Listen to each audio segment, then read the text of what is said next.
Everyone, welcome to JK civil services. आप हमारे app को ज्वाइन कर सकते हैं टेस्ट सीरीज बैचेस के लिए। आप टेलीग्राम भी ज्वाइन कर सकते हैं। पीडीएफ्स अगर आपको चाहिए होंगे और अगर आपको वीडियोस चाहिए होंगे तो लिंक जो है वो डिस्क्रिप्शन में दी गई है। एंड आप टीचिंग जॉब्स के लिए भी अप्लाई कर सकते हैं। ये कॉन्टैक्ट है व्हाट्सएप का। तो केमिकल रिएक्शंस हम पढ़ रहे हैं। हमने पिछले 5 लेक्चर्स दे दिए हैं एंड अभी हमारा ये 6th लेक्चर होगा। हम केमिकल रिएक्शंस पढ़ रहे हैं। हमने केमिकल और फिज़िकल चेंजेस, हम कोई रिविजन लेते हैं कि हमने अब तक क्या पढ़ा हुआ है। हमने पढ़ा है फ़िज़िकल चेंजेस क्या होते हैं और फिज़िकल चेंजेस में कौन कौन सी एग्जांपल्स आते हैं जो हम डे टू डे लाइफ में देखते हैं। बॉइलिंग, इवेपोरेशन, कंडेंसेशन, ये सारी फ़िज़िकल चेंजेस में ही आती है। और केमिकल चेंजेस में आती है बर्निंग आता है, उसमें मतलब कंबशन, डाइजेशन, फोटोसिंथेसिस, ये सब कुछ आता है केमिकल चेंजेस में। हमने बैलेंसिंग के बारे में थोड़ा सा सीखा कि कैसे आप बैलेंसिंग कर सकते हो इक्वेशंस की। और बैलेंसिंग के दौरान जो भी आप नंबर्स उसको आगे लगाएंगे उनको बोलते हैं स्टीशियोमेट्रिक कोफिशिएंट्स, और वो हमेशा आगे लगाए जाते हैं। वो कभी भी एज अ सबस्क्रिप्ट नहीं लगाया जाता है। हमने टाइप्स ऑफ केमिकल रिएक्शंस पढ़े जहाँ पे हमने देखा कि कॉम्बिनेशन होता है, कॉम्बिनेशन रिएक्शंस होती है, एक्सोथर्मिक इन नेचर होती है, डिकम्पोजिशन रिएक्शंस होती है। ठीक है, सो हमने देखा कि डिकम्पोजिशन रिएक्शंस ही हम पढ़ रहे हैं। हमने देखा कि डिकम्पोजिशन रिएक्शंस 3 तरह की होती है, 3 टाइप्स की होती है। डिपेंड करता है कि आप किस चीज़ से इसको डिकम्पोज करोगे, कौन सी फॉर्म ऑफ एनर्जी आप इस्तेमाल करोगे। अगर आप इलेक्ट्रिक करंट का इस्तेमाल करते हैं तो उसको बोलते हैं आप इलेक्ट्रोलिसिस। ठीक है, इलेक्ट्रोलिसिस हमने कल पढ़ा हुआ है। इलेक्ट्रोलिसिस के बारे में हमने पढ़ा कि NaCl का कैसे इलेक्ट्रोलिसिस किया जाता है। उस टाइम NaCl को इलेक्ट्रोलाइट लिया जाता है। Cl जो है वो आपको एनोड पे मिलता है, क्लोरीन गैस आपको एनोड पे मिलता है और सोडियम आपको कैथोड पे मिलता है। इन 2 इक्वेशंस को आप हाफ इक्वेशंस भी बोलते हैं। ठीक है, और आप इन इक्वेशंस को फिर फुल भी कंप्लीट भी कर सकते हो। अगर आप दोनों को मिलाएंगे आपस में तो दोनों रिएक्शंस को आप ओवरऑल रिएक्शन भी लिख सकते हो। ठीक है, उसके बाद हमने देखा कि कौन सा चीज़ इसको फोर्स करता है इस इक्वेशन को होने के लिए, क्योंकि ये इक्वेशन तो नहीं होगी एज सच। ये इक्वेशन होती है नॉन स्पॉन्टेनियस इक्वेशन। ठीक है, सो कैसे होती है ये, कैसे होती है इक्वेशन। ये इक्वेशन होती है जब आप इलेक्ट्रिक करंट का, बैटरी का इस्तेमाल करते हैं, एक हाई वोल्टेज बैटरी का इस्तेमाल करते हैं, तब जाके वहाँ पे जो सोडियम क्लोराइड है वो डिसोसिएट हो जाता है। डिसोसिएट का मतलब हुआ जब आयॉन्स एक दूसरे से अलग हो जाएंगे। जब सोडियम आयॉन क्लोरीन आयॉन से अलग हो जाएगा, उस प्रोसेस को आप बोलते हैं डिसोसिएशन। और ये सिर्फ और सिर्फ पॉसिबल है जब आप इसको बैटरी का इस्तेमाल करेंगे यहाँ से। ठीक है, एनोड होता है, कैथोड होता है, इलेक्ट्रोलाइट होता है, ये हमने पढ़े हुए हैं। और वाटर के इलेक्ट्रोलिसिस में बताइए क्या मिलता है आपको। वाटर के इलेक्ट्रोलिसिस में हमें मिलता है हाइड्रोजन गैस और हमें मिलता है ऑक्सीजन गैस। मगर जितना हमें ऑक्सीजन गैस मिलता है उसके ट्वाइस हमें मिलता है, डबल हमें मिलता है हाइड्रोजन गैस। और ये हमें कौन दिखाता है, ये तो हमें प्रैक्टिकली भी देखने को मिलता है। प्रैक्टिकली भी हमें हाइड्रोजन गैस जो है वो ट्वाइस मिलता है ऑक्सीजन गैस के। मगर हमें इक्वेशन भी यही दिखाती है। इक्वेशन के अगर हम स्टीशियोमेट्रिक कोफिशिएंट्स देखेंगे तो हमें स्टीशियोमेट्रिक कोफिशिएंट्स भी यही दिखाते हैं कि कैसे आप जो है, अगर आप 2 मॉलिक्यूल्स ऑफ वाटर डिसोसिएट करेंगे आपको 2 मॉलिक्यूल्स ऑफ हाइड्रोजन मिलेंगे और एक ही मॉलिक्यूल ऑफ ऑक्सीजन मिलेगा। या फिर दूसरे सेंस में ऐसे भी बताएंगे, अगर आप 2 लीटर ऑफ वाटर डिसोसिएट करेंगे आपको 2 लीटर ऑफ हाइड्रोजन मिलेगा और 1 ही लीटर ऑफ ऑक्सीजन आपको मिलेगा। ऐसे हमने ये पढ़ा। और हमें आज जो है इलेक्ट्रोलिसिस हमने कंप्लीट किया हुआ है। इलेक्ट्रोलिसिस में अगर आपको वाटर का आएगा आपको करना आएगा, ठीक है, सोडियम क्लोराइड का आएगा आपको करना आएगा, तो ठीक है। आगे हमने देखा है कि डिकम्पोजिशन और भी 2 टाइप्स के होते हैं। इलेक्ट्रोलिसिस तो हमने पढ़ लिया, फोटो डिकम्पोजिशन हम पढ़ने जा रहे हैं। फोटो डिकम्पोजिशन क्या होता है, नाम से ही पता चलता है। फोटो का मतलब होता है फोटॉन्स, और फोटॉन्स क्या होते हैं फोटॉन्स लाइट होता है। ठीक है, आपने 10th में पढ़ा होगा कि लाइट जो है वो फोटॉन्स का बना होता है। और लाइट जो है उसका 2 नेचर होता है, उसका वेव नेचर भी होता है और उसका पार्टिकल नेचर भी होता है। ऐसे आपने पढ़ा होगा। शॉर्टकट में सुनेगा, जो आपके पास लाइट रेडिएशन आती है, जो आपके पास लाइट आती है वो बना होता है छोटे छोटे पैकेट्स का, छोटे छोटे पार्टिकल्स का। ये छोटे छोटे पार्टिकल्स क्या होते हैं? ये असल में पैकेट्स ऑफ एनर्जी होते हैं, एनर्जी के छोटे छोटे से गोले होते हैं, ऐसे आपको समझ आएगा। ये एनर्जी के गोले होते हैं छोटे छोटे, और ये एनर्जी के गोलों को, यही एनर्जी के गोलों को जो है, इनको आप बोलते हो फोटॉन्स।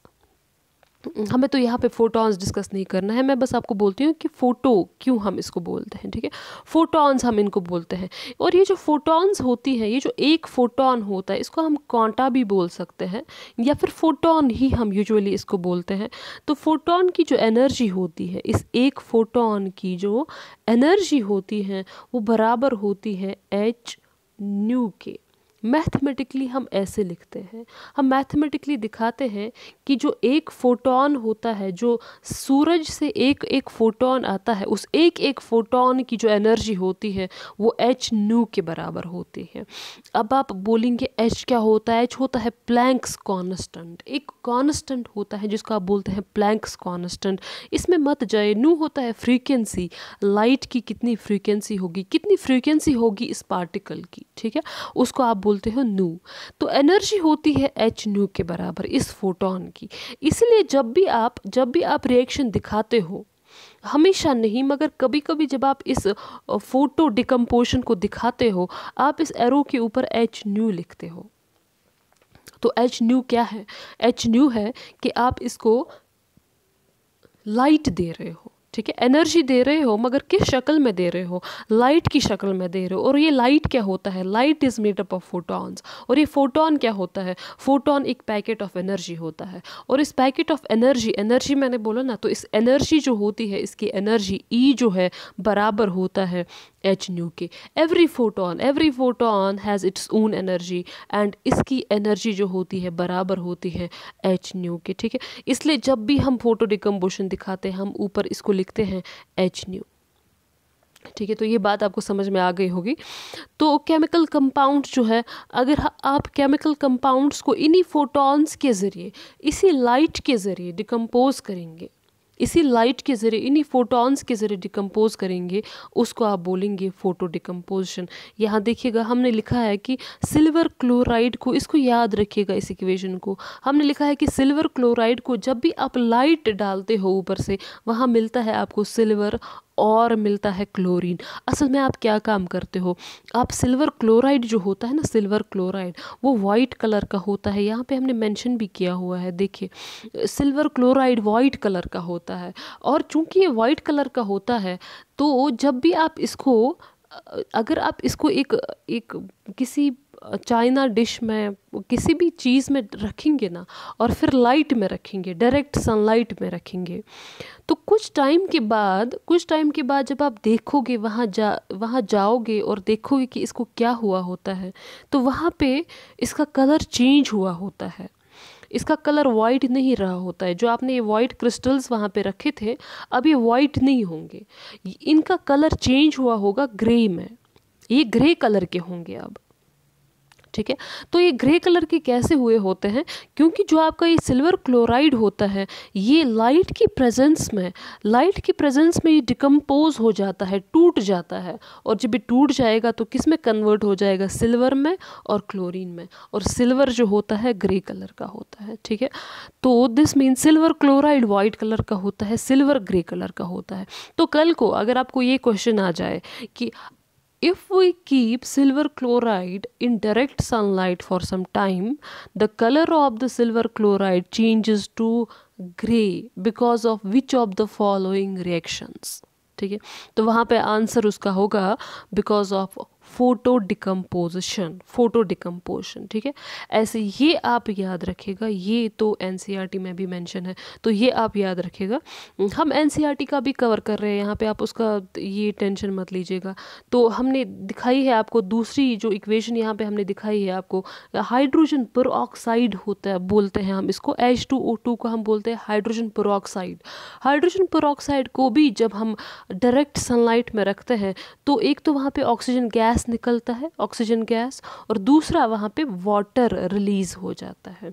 गरज की H2O2 भी जो है वो भी डिकम्पोज हो जाता है, टूट जाता है।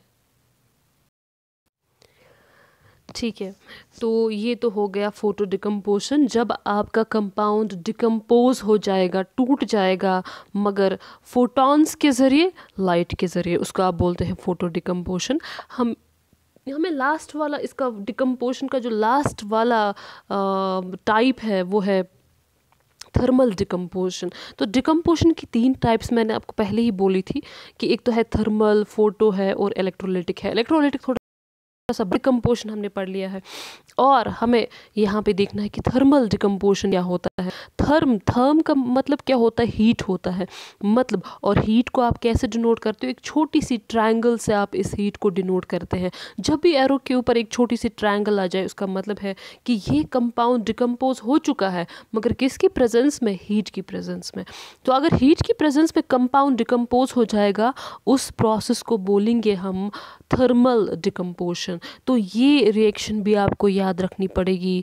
I am sorry for that कि आप को रिएक्शंस याद रखनी पड़ रही है। तो रिएक्शन आपको ये याद रखनी पड़ेगी, कैल्शियम कार्बोनेट को जब आप हीट देते हो, कैल्शियम कार्बोनेट का आपको कॉमन नेम भी याद रखना पड़ेगा।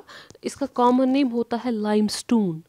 कैल्शियम कार्बोनेट क्या होता है? कैल्शियम कार्बोनेट ये होता है, ये हुआ कैल्शियम, और CO3 को क्या बोलते हैं? कार्बोनेट। तो कैल्शियम कार्बोनेट का कॉमन नेम जो है वो है लाइमस्टोन। मैंने लिखा हुआ है यहाँ पे, लाइमस्टोन है इसका कॉमन नेम, ठीक है।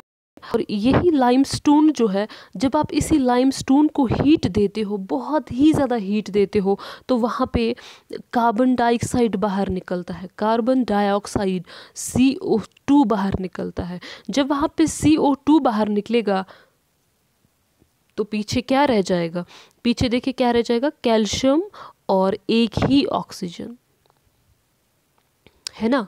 कार्बन डाइऑक्साइड बाहर निकला तो पीछे रह जाएगा कैल्शियम ऑक्साइड। और कैल्शियम ऑक्साइड को क्या बोलते हैं? क्या बोलते हैं कैल्शियम ऑक्साइड को? कॉमन नेम क्या है कैल्शियम ऑक्साइड का? कमेंट करिएगा और लिखिएगा कि कैल्शियम ऑक्साइड का कॉमन नेम क्या है। ऐसा नहीं कि मैंने पढ़ाया नहीं है, मैंने पढ़ाया है ऑलरेडी। तो आप बताइए मुझे कि कैल्शियम ऑक्साइड का कॉमन नेम क्या है, ठीक है। ठीक है, तो आप कमेंट करके बताइए मुझे कि कैल्शियम ऑक्साइड का कॉमन नेम क्या है। आगे देखिएगा, ये इक्वेशन भी, ये ज़रूरी नहीं है याद रखनी, कि मैंने बस इसको समझाने के लिए आपको दिया है। ये आप याद रखिएगा, ये वाली इक्वेशन, कि क्विक लाइम, अरे मुझे तो मुंह से निकल गया खुद ही, कि क्विक लाइम बन जाता है जब आप लाइमस्टोन जो है उसको हीट देते हैं, ठीक है। जब भी लाइमस्टोन को हीट दिया जाता है, वहाँ पे क्विक लाइम बन जाता है और वहाँ पे कार्बन डाइऑक्साइड रिलीज हो जाता है, थर्मल डिकम्पोशन हो जाती है वहाँ पे। अब देखिए, आप ये आपको याद रखने की ज़रूरत नहीं है, कैल्शियम पोटेशियम क्लोरेट जो होता है, KClO3 को भी जब हीट देते हैं तो वहाँ पे KCl बन जाता है, और O3 नहीं निकल सकता, O3 ओजोन नहीं निकलेगा बाहर, क्योंकि O3 यहाँ पे स्टेबल नहीं होता है। O3 कंपेरेटिवली O2 से अनस्टेबल रहता है, इसलिए वहाँ पे बाहर निकलेगा O2, ठीक है। वही चीज़ें ज़्यादा बनती हैं, कंपाउंड्स वही ज़्यादा बनते हैं जो स्टेबल रहते हैं, ठीक है। अब आप यहाँ सोच रहे होंगे कि यहाँ पे क्यों नहीं, यहाँ पे ये क्यों नहीं टूटा ऐसे, ये ऐसे क्यों नहीं टूटा, ये कैल्शियम और कार्बोनेट ऐसे क्यों नहीं टूटे, कैल्शियम अलग हो गया और कार्बोनेट अलग हो गया, ऐसा क्यों नहीं हुआ? ऐसा नहीं हो सकता है, क्योंकि कैल्शियम तो ठीक है, चलो कैल्शियम मान लेते हैं, कैल्शियम निकलेगा तो, मगर कार्बोनेट क्या चीज़ होता है? कार्बोनेट अनस्टेबल होता है। कार्बोनेट ऐसे नहीं निकलेगा, ये बहुत ही अनस्टेबल होता है, इस पर चार्ज होती है 2 नेगेटिव, ये ऐसे एग्जिस्ट नहीं कर सकता है। और जब एग्जिस्ट ही नहीं करेगा तो बनने का तो सवाल ही नहीं होता है। अगर ये बनेगा भी तो मगर ये जल्दी से फिर कार्बन डाइऑक्साइड में कन्वर्ट हो जाएगा, तो इसलिए इसका बनना ना बनना एक ही बात होती है। इसलिए यहाँ पे हमने आपको दिखाया कि KClO3 अगर डिकम्पोज टूट जाएगा तो KCl तो बनेगा, KCl तो बनेगा, मगर O3 नहीं निकलेगा यहाँ पे निकलेगा O2, because O2 is stable, ठीक है। तो चले, हो गया रैप अप, हमारा डिकम्पोशन रैप अप हो गया। डिकम्पोशन में हमने पढ़ लिया बहुत सारी चीज़ें, thermal, electrolytic decomposition and photo decomposition. हम सीधे चलेंगे रिएक्टिविटी सीरीज़ की तरफ, क्योंकि हमें पढ़ना है डिस्प्लेसमेंट रिएक्शंस। डिस्प्लेसमेंट रिएक्शंस पढ़ने से पहले हमें पता होना चाहिए कि रिएक्टिविटी सीरीज़ क्या होती है। क्या होती है रिएक्टिविटी सीरीज़? देखिए, रिएक्टिविटी सीरीज़ में आप ज़्यादातर मेटल्स को जो है, हम मेटल्स की रिएक्टिविटी सीरीज़ देखेंगे, हम नॉन मेटल्स को फ़िलहाल दिमाग में से बाहर निकालेंगे। तो इसमें आप रिएक्टिविटी सीरीज़ में आप हाइड्रोजन को रेफरेंस रख के, हाइड्रोजन को आप रेफरेंस लेते हो, रेफरेंस समझ लेते हो ना। रेफरेंस क्या होता है? रेफरेंस होता है जिसके साथ बाकी चीज़ों को कंपैरिजन किया जाए। सपोज़ आपके क्लास में कोई बंदा ऐसा है जो बहुत ही अच्छा पढ़ता था, बहुत ही ज़्यादा अच्छा पढ़ता था, ठीक है, और उसी बंदे के साथ आपको कंपैरिजन कर रहे हैं। आपको टीचर बोल रहा है कि अरे उसको तो 20 मार्क्स आ गए, आपको तो 9 ही मार्क्स आ गए। दूसरे बंदे को भी बोल रहा है अरे आपको तो 5 ही मार्क्स आ गए, उसको तो 20 मार्क्स आ गए। तो हर एक बंदे को कंपेयर किया जा रहा है, मगर किसके साथ कंपेयर किया जा रहा है? उस बंदे के साथ जिसने 20 मार्क्स लाए हैं। तो वो जो बंदा है जिसके साथ आप सबों को कंपेयर किया जा रहा है, वो बंदा बन गया रेफरेंस, ठीक है, उसी को बोलते हैं रेफरेंस। बात समझ में आ गई? तो रेफरेंस वो चीज़ होता है जिसके साथ बाकी चीज़ों का कंपैरिजन किया जाए, उसको रेफरेंस बोलते हैं। तो रेफरेंस लिया जाता है हाइड्रोजन। ये पहला पॉइंट है जो आपको याद रखना है रिएक्टिविटी सीरीज़ में, कि रेफरेंस किसको लिया जाता है? हाइड्रोजन को। और हाइड्रोजन बीच में प्रेजेंट होता है, बीच में, ठीक है, हाइड्रोजन बीच में प्रेजेंट होता है रिएक्टिविटी सीरीज़ में। और रिएक्टिविटी सीरीज ऐसे लिखी जाती है कि जो जो मेटल्स कम रिएक्टिव होते हैं, जो मेटल्स कम रिएक्टिव होते हैं उनको यहाँ पे लिखा जाता है बॉटम पे। जो मेटल्स बहुत कम रिएक्टिव होते हैं उनको बॉटम पे लिखा जाता है। और जितना जितना आप ऊपर जाते हो, जितना जितना आप ऊपर जाते हो, उतना मेटल की रिएक्टिविटी इंक्रीज़ हो जाती है, मेटल की रिएक्टिविटी इंक्रीज़ हो जाती है। यहाँ देखिए कंप्रेस करके हम आपको दिखा रहे हैं। तो यहाँ पे अगर मैंने यहाँ पे लिखा हुआ है, सबसे टॉप पे मैंने पोटेशियम लिखा है, पोटेशियम, ठीक है, उसके बाद sodium, calcium, magnesium, aluminium, carbon, zinc, iron, tin. तो दिस मीन्स अगर आप पोटेशियम से लेके सोडियम की तरफ चलते हैं तो रिएक्टिविटी क्या हो जाएगी? डिक्रीज़ हो जाएगी। मगर जब आप सोडियम से ऊपर जाएंगे तो रिएक्टिविटी क्या हो जाएगी? इंक्रीज़ हो जाएगी। अगर इसके आपको ये चीज़ याद रखना है कि जब आप नीचे से बॉटम से लेके टॉप पर जाते हो, बॉटम से लेके टॉप पर जाते हो, रिएक्टिविटी इंक्रीज़ हो जाती है। उसका क्या मतलब हुआ? उसका मतलब हुआ गोल्ड की रिएक्टिविटी सबसे कम होगी, उससे ज़्यादा सिल्वर की, उससे ज़्यादा कॉपर की, उससे ज़्यादा लेड की, उससे ज़्यादा टिन की, उससे ज़्यादा आयरन की। समझ में आ रहा है? अगर आप अब टॉप से नीचे आएंगे, टॉप से अगर आप नीचे आएंगे तो रिएक्टिविटी डिक्रीज़ हो जाएगी, रिएक्टिविटी डिक्रीज़ हो जाएगी। तो उसका क्या मतलब हुआ? सोडियम सबसे ज़्यादा रिएक्टिव है, उससे कम है कैल्शियम, कैल्शियम से कम है मैग्नीशियम, मैग्नीशियम से कम है एल्युमिनियम, एंड सो ऑन।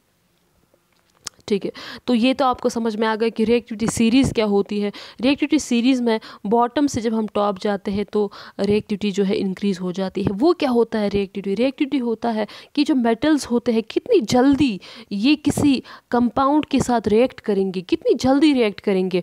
देखिए अगर आप सोडियम को जो ही आप सोडियम को बाहर निकालते हैं, जो ही आप सोडियम को बाहर निकालते हैं तो उसी टाइम विद इन सेकेंड्स के अंदर ये जो सोडियम है ये पानी के साथ भी मिलेगा, ये ऑक्सीजन के साथ भी मिलेगा, ये हर एक चीज़ के साथ मिलेगा।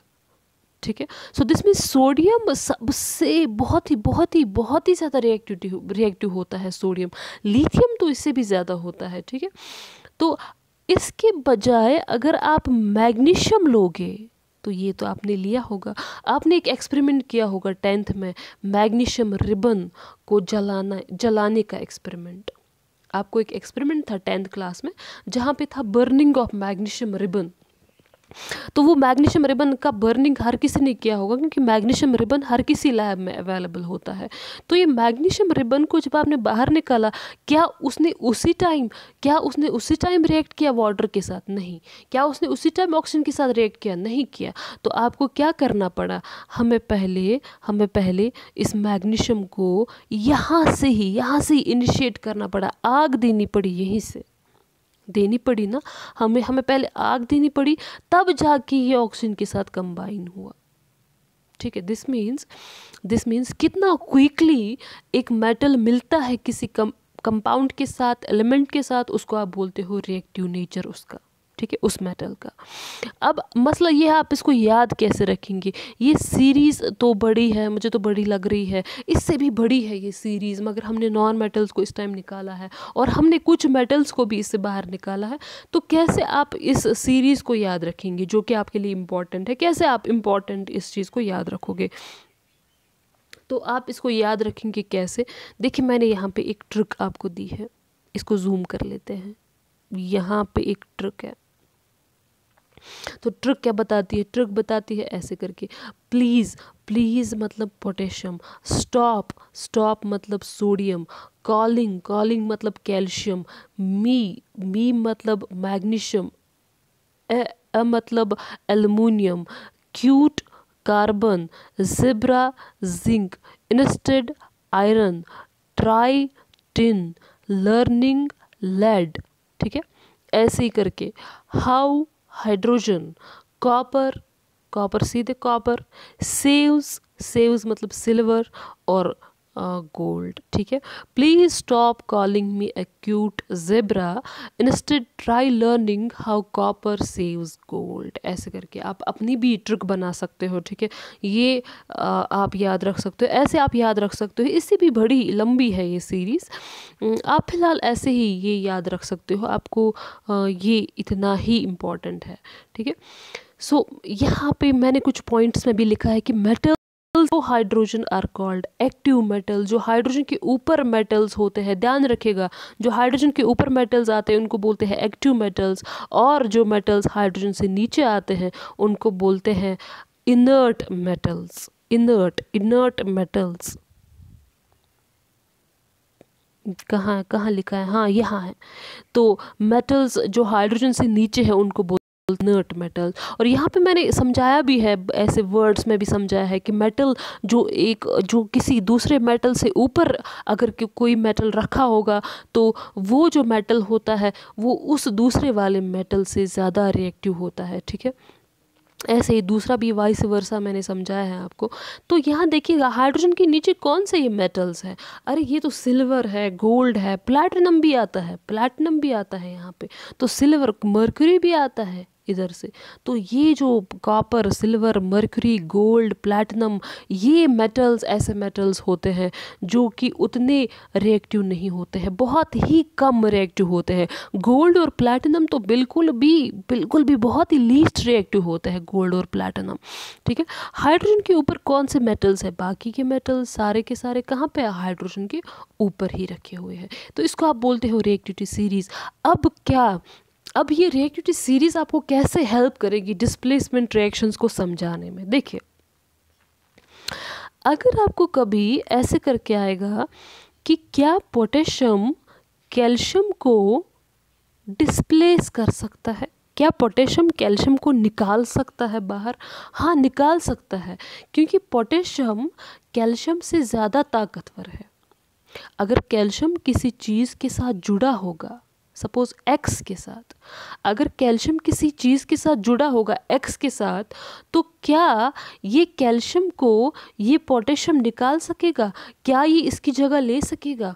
तो क्या ऐसे बन सकता है KX और ये इसको बाहर निकालेगा? क्या ऐसा हो सकता है? बिल्कुल हो सकता है। क्यों? क्योंकि पोटेशियम जो है वो कैल्शियम से ज़्यादा रिएक्टिव है, it's more reactive than calcium. अब अगर कोई आपको बोलेगा उल्टा कोई बोलेगा, क्या कैल्शियम, हमारे पास पोटेशियम किसी चीज़ के साथ जुड़ा हुआ है, पोटेशियम ने किसी चीज़ के साथ बॉन्ड बनाया है, अब कैल्शियम चाहता है कि मैं उसको बाहर निकालूं, कैल्शियम चाहता है कि मैं पोटेशियम को बाहर निकालूं, क्या कैल्शियम पोटेशियम को बाहर निकालेगा? नहीं निकाल सकता है, क्योंकि कैल्शियम पोटेशियम से कम रिएक्टिव है। कैल्शियम तो नीचे है ना, कैल्शियम तो रिएक्टिविटी सीरीज में पोटेशियम से नीचे है। तो जो चीज़ें किसी दूसरी चीज़ से नीचे होती है वो उसको नहीं निकाल सकते हैं, और इस निकालने को क्या बोलते हैं? निकालने को बोलते हैं डिस्प्लेस करना। निकालने को क्या बोलते हैं? डिस्प्लेस करना। तो वही हमें पढ़ना है, डिस्प्लेसमेंट, हमें पढ़ना है डिस्प्लेसमेंट रिएक्शंस। ठीक है, तो डिस्प्लेसमेंट रिएक्शंस क्या होती है, जल्दी से सुनिएगा। डिस्प्लेसमेंट रिएक्शंस वो रिएक्शंस होती हैं जिनमें जो ज़्यादा रिएक्टिव मेटल होता है वो डिस्प्लेस करता है, निकालता है, या फिर रिप्लेस हम बोलेंगे सीधे, ठीक है, डिस्प्लेस बोलेंगे या रिप्लेस बोलेंगे। किसको रिप्लेस करता है? लेस रिएक्टिव मेटल को रिप्लेस करता है, जो कि कम रिएक्टिव मेटल होता है उसको बाहर निकालता है मोर रिएक्टिव मेटल। ठीक है, सो ये तो आपको समझ में आ गया। अब ज़रा इस इक्वेशन की तरफ देख लेते हैं, जैसे हमें ये समझ में आ जाएगा। यहाँ देखिएगा, जिंक जो है वो मिला है कॉपर सल्फेट के साथ, और देखेंगे क्या बनाएगा। क्या ये रिएक्शन पॉसिबल है कि नहीं? क्या ये रिएक्शन हो सकती है? ज़रा देखिए ना। हाँ, हम रिएक्टिविटी सीरीज़ की तरफ जाएंगे। हम देखेंगे जिंक कहाँ है और कॉपर कहाँ है। जिंक इधर है टॉप पे और कॉपर नीचे है, मतलब जिंक कॉपर को बाहर निकाल सकता है। जिंक कॉपर को बाहर आराम से निकाल सकता है। इधर चले फिर से, तो जिंक ने कॉपर को आराम से बाहर निकाला और इसकी जगह ले ली और अलग निकाला, किसको? कॉपर को बाहर फेंक दिया। ठीक है, तो इसको आप बोलते हैं डिस्प्लेस करना, इसको आप बोलते हो रिप्लेस करना। आगे भी हम पढ़ेंगे डिस्प्लेसमेंट रिएक्शन के बारे में, आगे भी और भी हम पढ़ेंगे, तो वो हम कल उठाएंगे। तो फिलहाल हमने रिएक्टिविटी सीरीज़ पढ़ी, और रिएक्टिविटी सीरीज़ के बारे में कुछ पॉइंट्स यहाँ पे लिखे हुए हैं। आपको ट्रिक लिखी हुई है, ये भी आप देख लीजिएगा। आपको लिखा हुआ है कि एक्टिव मेटल्स क्या होते हैं, इनर्ट मेटल्स, इनको इनर्ट मेटल्स बोलते हैं। Copper, silver, gold, mercury, platinum, गर्ज की जो मेटल हाइड्रोजन के नीचे आते हैं उनको इनर्ट मेटल्स बोलते हैं। जो मेटल किसी दूसरे मेटल के ऊपर होता है वो उस मेटल को बाहर निकाल सकता है। ठीक है, वो उस मेटल को रिप्लेस कर सकता है। मगर वाइस वर्सा जो है, जो उल्टा अगर आप जाएंगे उल्टा, कि वो वाला मेटल उस मेटल को रिप्लेस करना चाहिए, बट वो इम्पॉसिबल होगा, क्योंकि वो मेटल तो नीचे है रिएक्टिविटी सीरीज़ में। बात समझ में आ गई?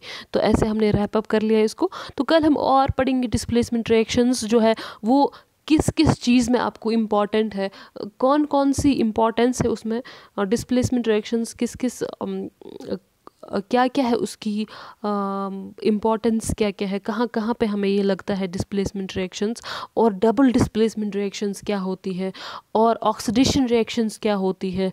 तो हमें ये जल्दी से कंप्लीट हो जाएगा। चले, ओके, अल्लाह हाफ़िज़।